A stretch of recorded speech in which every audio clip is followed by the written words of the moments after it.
വറഹ്മത്തുള്ളാഹി. മുജാഹിദ് പ്രസ്ഥാനത്തിൽ ഈ അടുത്ത കാലത്ത് ഉണ്ടായ സംഭവവികാസങ്ങൾ, വിവാദങ്ങൾ അങ്ങേയറ്റം വേദനിപ്പിക്കുന്നതും നിരാശപ്പെടുത്തുന്നതുമാണ്. ഒരിക്കലും സംഭവിക്കാൻ പാടില്ലാത്ത ഒരവസ്ഥയാണ് യഥാർത്ഥത്തിൽ ഇപ്പോൾ ഉണ്ടായിട്ടുള്ളത്.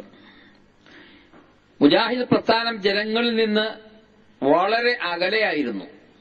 എന്നാൽ ഈ അടുത്ത കാലത്ത് മുജാഹിദ് പ്രസ്ഥാനത്തിലെ പണ്ഡിതന്മാരുടെയും പ്രബോധകരുടെയും ശക്തമായ പ്രസംഗങ്ങളിലൂടെയും നിലപാടിലൂടെയും ഒക്കെ സാധാരണ ജനങ്ങളും പണ്ഡിതന്മാരും ഈ പ്രസ്ഥാനത്തെ അടുത്തറിയുകയും നൂറുകണക്കിന് മുസ്ലിയാക്കന്മാരും പതിനായിരക്കണക്കിന് മുസ്ലിം ബഹുജനങ്ങളും ഈ പ്രസ്ഥാനത്തിലേക്ക് കടന്നുവരികയും ഇസ്ലാമിക പ്രബോധന രംഗത്ത് മുജാഹിദ് പ്രസ്ഥാനത്തിന് മാത്രമേ നിലനിൽക്കാനുള്ള അർഹതയുള്ളൂ എന്ന് മൊത്തത്തിൽ ജനങ്ങൾ മനസ്സിലാക്കുകയും ചെയ്ത ഒരു സാഹചര്യത്തിലാണ് അങ്ങേയറ്റം ഖേദകരമായ ഈ വിവാദങ്ങൾ പൊട്ടിപ്പുറപ്പെട്ടിട്ടുള്ളത്.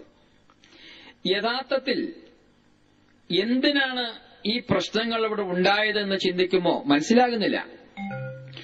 സക്കരിയ സ്വലാഹിയെ പുറത്താക്കിയത് മുതൽക്കാണ് ഈ വിവാദങ്ങളും ഈ പ്രശ്നങ്ങളും ഉണ്ടായിക്കൊണ്ടിരിക്കുന്നത്. എന്തിനാണ് അദ്ദേഹത്തെ പുറത്താക്കിയത്? അദ്ദേഹം ജിന്നിനോടും മലക്കിനോടും സഹായം തേടാമെന്ന് വാദിക്കുന്ന ആളാണ്, പ്രചരിപ്പിക്കുന്ന ആളാണ് എന്ന കാരണമാണ് പ്രധാനമായും അദ്ദേഹത്തെ പുറത്താക്കുന്നതിനായി ജമിയത്തുൽ ഉലമ ജനങ്ങളോട് പറയുന്നത്. എന്നാൽ അദ്ദേഹത്തിന്റെ വിശ്വാസം എന്താണെന്ന് അദ്ദേഹമാണ് പറയേണ്ടത്. എനിക്കങ്ങനെ ഒരു വിശ്വാസമേ ഇല്ല. ജിന്നിനോടും മലക്കിനോടും സഹായം തേടുന്നത് ശിർക്ക് തന്നെയാണ് എന്ന് അദ്ദേഹം അടിക്കടി ആവർത്തിച്ച് ഈ സമൂഹത്തോട് പറഞ്ഞിട്ടും അല്ല, നിങ്ങൾക്ക് അങ്ങനെ ഒരു വിശ്വാസം ഉണ്ട് എന്ന് തിരിച്ചങ്ങോട്ട് അദ്ദേഹത്തോട് പ്രതികരിക്കുകയും അങ്ങനെ ഒരു വിശ്വാസം ഉള്ളതായി അദ്ദേഹത്തിന്റെ പേരിൽ അടിച്ചേൽപ്പിക്കുകയും ചെയ്യുന്ന ഒരു രീതി നാം കാണുന്നു. എന്നാൽ അതിന് തെളിവായിട്ട് ജമിയത്തുൽ ഉലമ കാണുന്ന പ്രധാനമായ കാര്യം എന്താണ്? യാ ഇബാദല്ലാഹ് ഈനൂനി എന്നുള്ള ഹദീസ് അത് ശിർക്കല്ല എന്ന് സക്കരിയ സ്വലാഹി പറയുന്നു എന്നതാണ്. അപ്പൊ യാ ഇബാദല്ലാഹ് ഈനൂനി എന്ന ഹദീസ് ശിർക്കല്ല എന്ന് സക്കരിയ സ്വലാഹി പറയുന്നത് കൊണ്ടാണ് യഥാർത്ഥത്തിൽ അദ്ദേഹത്തെ പുറത്താക്കിയുള്ളത്. ജിന്നിനോടും മലക്കിനോടും സഹായം തേടാമെന്ന വാദം ഉള്ളത് കൊണ്ടല്ല. കാരണം ജിന്നിനോടും മലക്കിനോടും സഹായം തേടൽ ശിർക്കാണെന്ന് അദ്ദേഹം അടിക്കടി ആവർത്തിക്കുകയാണ്. അദ്ദേഹത്തിന്റെ പേരിൽ ആരോപിക്കുന്ന ആരോപണങ്ങളെ നിഷേധിക്കുകയാണ്. അപ്പൊ യഥാർത്ഥത്തിൽ ഈ ഒരൊറ്റ കാരണമാണ് യാ ഇബാദല്ലാഹ് ഈനൂനി എന്നുള്ള ഹദീസ് ശിർക്കല്ല എന്ന അദ്ദേഹം ആ പറയുന്ന ഒറ്റ കാരണം കൊണ്ട് അദ്ദേഹത്തെ പുറത്താക്കിയിരിക്കുന്നു. യഥാർത്ഥത്തിൽ സലഫി ലോകത്ത് ഇന്ന് വരെ ഒരൊറ്റ പണ്ഡിതനും ഒരൊറ്റ പ്രാമാണികനും പറയാത്തൊരു വാക്കാണിത്. സലഫി പണ്ഡിത ലോകത്തുള്ള പ്രമുഖരായ ഒട്ടനവധി പണ്ഡിതന്മാർ ഇന്ന് നമ്മുടെ ജമിയത്തുൽ ഉലമയിൽ ഉണ്ടെങ്കിൽ ഈ പേരിൽ അവരെയൊക്കെ പുറത്താക്കട്ടെ. അവരെയൊക്കെ പുറത്താക്കൂലായിരുന്നു യഥാർത്ഥത്തില്. മഹാനായ ഇമാം അഹ്മദ് ബിൻ ഹംബലിനെ, അതേപോലെ തന്നെ ഇമാം നവവിയെ, അതേപോലെ തന്നെ ഇമാം ഷൗക്കാനി പോലുള്ള പ്രഗത്ഭരായ ഒട്ടനവധി പണ്ഡിതന്മാർ ഇന്ന് നമ്മുടെ ജമിയത്തുൽ ഉലമയിലായിരുന്നുവെങ്കിൽ അവരെയൊക്കെ ഇവര് പുറത്താക്കൂലേ?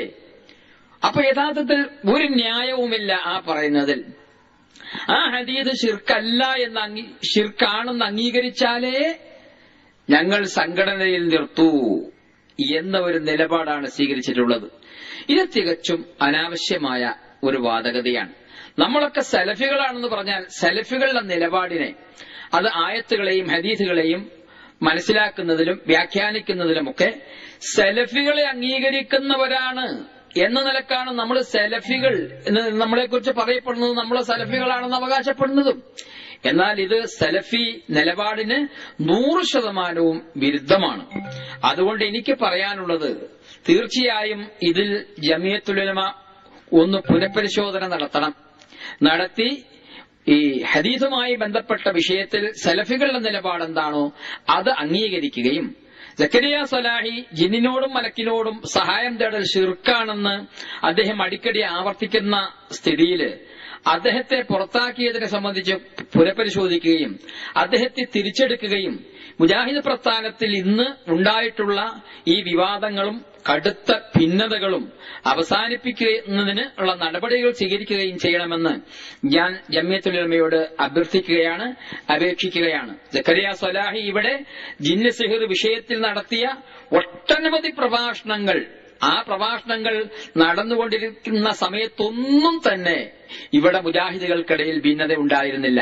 സക്കരിയ സ്വലാഹി പറയുന്നത് ആദർശത്തിനെതിരാണ്, ഇസ്ലാമിക ആദർശത്തിനെതിരാണ്, അഹ്ലുസുന്നത്തിന്റെ നിലപാടിനെതിരാണ്, സലഫി ലോകത്തിന്റെ നിലപാടിനെതിരാണെന്ന് ഇവിടെ ആരും തന്നെ പറഞ്ഞിരുന്നില്ല.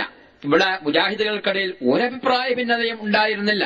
മാത്രവുമല്ല, ഒരുപാട് ആളുകൾ ഈ പ്രസ്ഥാനത്തിലേക്ക് ആകർഷിക്കുകയും ഈ പ്രസ്ഥാനവുമായി സഹകരിക്കുകയും ഈ പ്രസ്ഥാനത്തിന്റെ ശത്രുക്കൾ വരെ വിറയ്ക്കുകയും അമ്പരക്കുകയും ചെയ്ത ഒരു സാഹചര്യം. കാരണം നടന്ന സംവാദങ്ങളിലൊക്കെ തന്നെ നമ്മുടെ തെളിവുകൾക്ക് മുന്നിൽ മറുപക്ഷം തകർന്ന് തരിപ്പണമാകുന്ന അവസ്ഥയാണ് നാം എല്ലാ സംവാദ വേളകളിലും കണ്ടത്. ഈ പ്രസ്ഥാനത്തെ ജനങ്ങൾ അറിഞ്ഞതും ഇത് ജനകീയമായതും എങ്ങനെയാണെന്ന് നമുക്കറിയാം.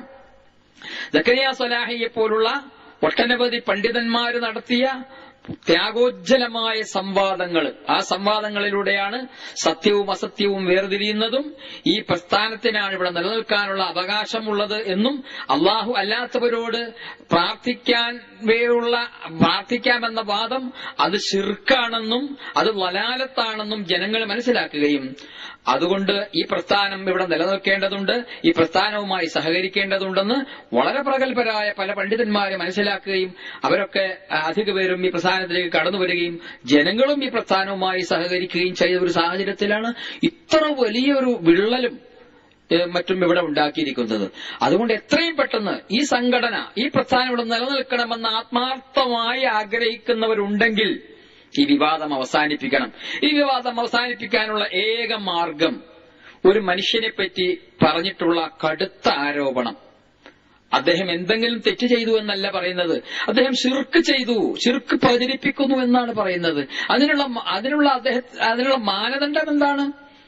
ജിന്നിനോടും മലക്കിനോടും സഹായം തേടാം എന്ന് അദ്ദേഹം വാദിക്കുന്നു എന്നാണോ? അല്ല, അത് പാടില്ലെന്നും ശിർക്കാണെന്നും അദ്ദേഹം വാദിക്കുന്നു. പിന്നെന്താണ് ഇവിടെ ഈ യാ ഇബാദല്ലാഹ് അഈനൂനി എന്നുള്ള ആ ഹദീസ്, അത് 2-3 തരത്തിൽ അതിന്റെ റിപ്പോർട്ടുകൾ വന്നിട്ടുണ്ട്.